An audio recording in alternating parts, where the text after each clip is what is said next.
네, 안녕하세요. 경자입니다. 맥쿼리 인프라가 저번 주 금요일에 상반기 배당금을 발표를 했거든요. 오늘은 이 내용 관련해서 조금 정리를 해보았습니다. 맥쿼리는 올해 상반기 배당금으로 380원을 지급한다고 예고를 해주었는데요. 개인적으로는 작년 하반기와 동일하게 390원 지급하는 것을 기대하고 있었지만 기대했던 것보다는 배당금이 조금 적었습니다. 맥쿼리는 전년도 상반기에는 385원을 지급을 했었거든요. 이번 상반기 배당금이 전년보다 5원 축소되었고 전년 하반기보다는 10원 축소되었는데요. 그동안에 꾸준하게 배당금이 늘어나면서 배당 성장을 해오고 있었지만 올해는 약간 힘들겠다는 생각도 드는데, 자, 그러면 왜 이렇게 배당금이 줄어들었는지 이 내용부터 한번 살펴보는 것으로 시작하겠습니다. 아직 2분기가 진행 중이기 때문에 맥쿼리의 2분기 실적은 알 수가 없는 상황이고요. 지난 4월에 발표했던 1분기 실적을 근거로 원인을 조금 찾아보았는데요. 자, 화면 보시는 게 1분기 실적 요약인데 운용 수익은 전년 동기보다 6%가 증가했고 당기 순이익도 5.9% 증가했거든요.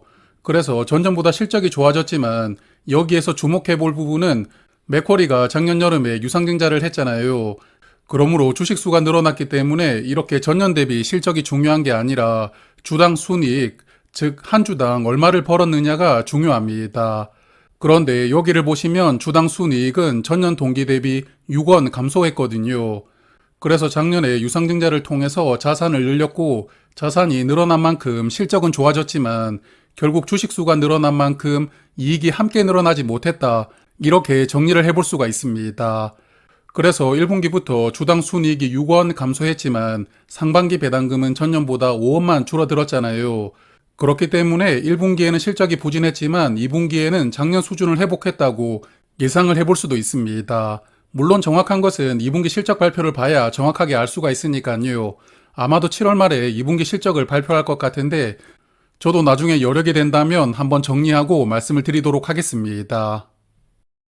맥쿼리는 현재 도로 14개, 항만 1개, 그리고 도시가스 3개 업체에 투자를 하고 운영하고 있습니다. 철도도 여기 포함되어 있지만 아직 공사가 진행 중이니까요. 현재는 18개 자산에 투자를 하고 있는 상황입니다. 1분기 실적 부진의 원인을 찾아보려고 IR 자료를 조금 더 꼼꼼하게 읽어보았는데요. 주력 사업인 도로의 경우에는 전년과 실적이 비슷하더라고요.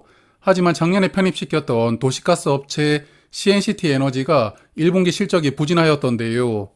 여기 보시면 매출액과 이익 모두 줄어들었는데 판매량이 늘어났거든요. 그럼에도 불구하고 왜 실적이 줄었는지는 이해하기가 조금 어려웠습니다.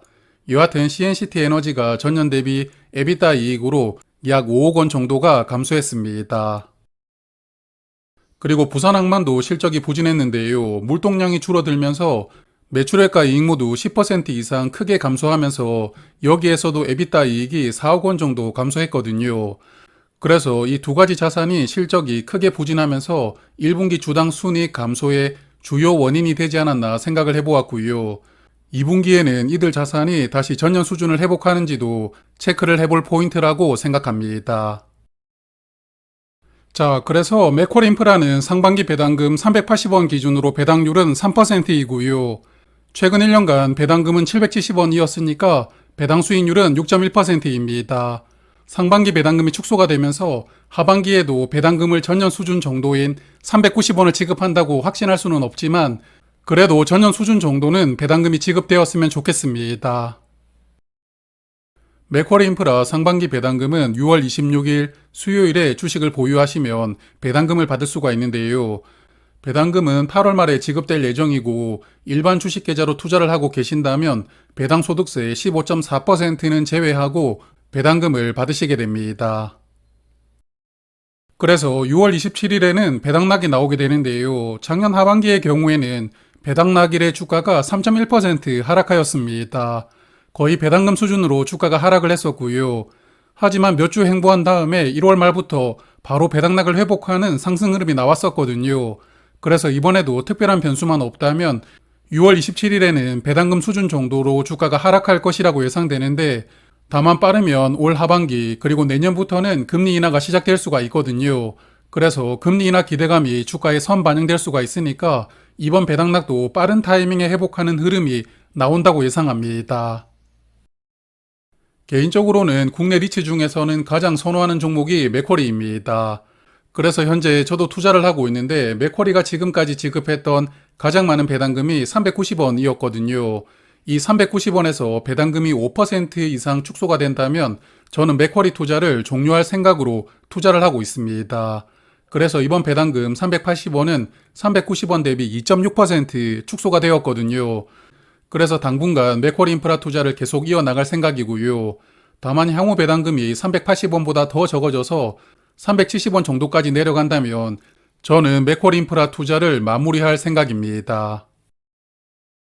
맥쿼리 인프라는 그동안 국내에서 대표적인 배당 성장주로 분류가 되고 있었지만 이번 배당금을 보면서 이제 배당 성장주로 분류하기는 조금 어렵지 않을까 이런 생각이 들었는데요. 하지만 하반기에는 배당금을 조금 더 많이 지급하면서 배당 성장이 멈추지 않았으면 하는 개인적인 바람을 가져보고 있습니다. 자, 그러면 오늘은 여기까지 말씀을 드리도록 하고요. 하반기에도 좋은 투자 이어나가시길 바랍니다. 고맙습니다.